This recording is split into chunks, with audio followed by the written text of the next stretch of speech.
एकेकाळी भारतातील एका छोट्या गावात राहुल नावाचा एक तरुण राहत होता. तो हुशार विद्यार्थी होता आणि डॉक्टर बनण्याची त्याची मोठी स्वप्ने होती.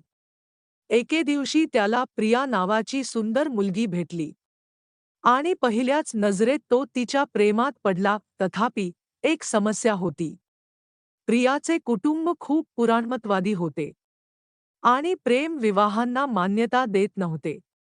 त्यांनी प्रियासाठी आधीच वराची निवड केली होती आणि तिच्यावर लग्न करण्यासाठी दबाव आणत होते. कितीही शक्यता असूनही प्रियाचे मन जिंकण्याचा राहुलचा निर्धार होता. तो तिला गुपचूप भेटायला बाहेर पडायचा, तिला फुलं आणि चॉकलेट आणायचा आणि तिच्या कानात गोड गोड कुजबुजायचा. प्रियाला देखील राहुलच्या मोहिनीने भुरळ घातली आणि लवकरच ते अविभाज्य झाले, पण त्यांचा आनंद अल्पकाळ टिकला. एके दिवशी प्रियाच्या वडिलांनी त्यांना एकत्र पकडले आणि राग आला. त्याने राहुलला धमकावत मुलीपासून दूर राहण्यास सांगितले. प्रियालाही कठोर शिक्षा झाली आणि तिला अनेक दिवस घराबाहेर पडू दिले नाही. आपल्या प्रेमासोबत राहण्याचा निश्चय करून राहुलने एक विलक्षण योजना आखली.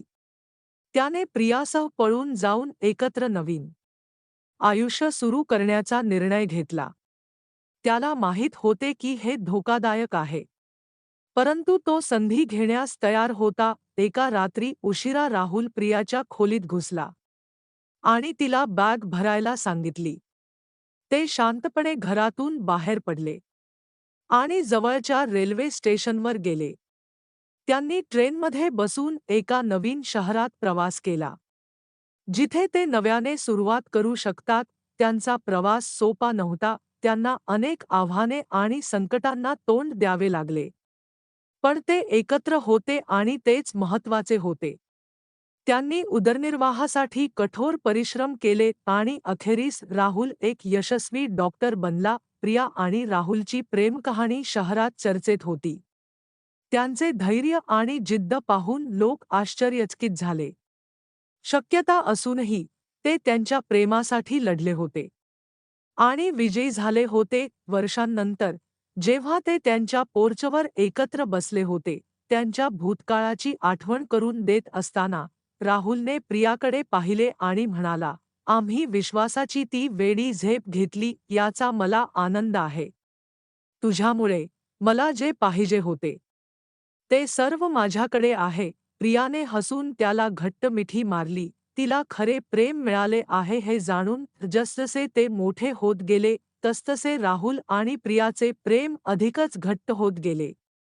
त्यांनी एकत्रितपणे अनेक आव्हानांचा सामना केला आणि प्रत्येक वेळी विजय मिळवला. यशस्वी कारकीर्द, एक सुंदर घर आणि एक प्रेमळ कुटुंब. या दोघांनी एकत्र एक सुंदर जीवन निर्माण केले होते. त्यांच्या प्रेमकथेने त्यांच्या समाजातील अनेक तरुण जोडप्यांना प्रेरणा दिली होती, जे अनेकदा त्यांच्या हृदयाच्या बाबींवर त्यांचा सल्ला घेत असत.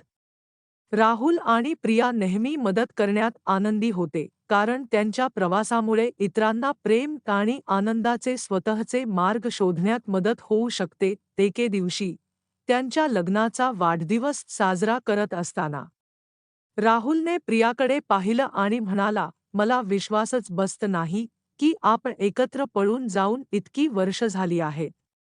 अगदी कालच वाटतं. प्रियाने हसून उत्तर दिले, हो, तसे होते. पण आम्ही एकत्र घालवलेल्या प्रत्येक क्षणासाठी मी कृतज्ञ आहे. तुम्ही माझे आयुष्य खूप अर्थपूर्ण केले आहे. राहुलने प्रियाचा हात हातात घेतला आणि म्हणाला, मी तुझ्यावर रोज जास्त प्रेम करतो आणि मी तुला आयुष्यभर आनंदी ठेवण्याचे वचन देतो. प्रियाने राहुलला घट्ट मिठी मारताच तिचे डोळे भरून आले. तिला माहीत होते की तिला तिचा आत्मा त्याच्यामध्ये सापडला आहे आणि त्यांचे प्रेम आयुष्यभर टिकेल. जेव्हा ते एकत्र बसले होते, सूर्यास्त पाहताना, त्यांना माहीत होते की त्यांची वेडी प्रेमकहाणी एकत्र एका सुंदर प्रवासाची फक्त सुरुवात होती.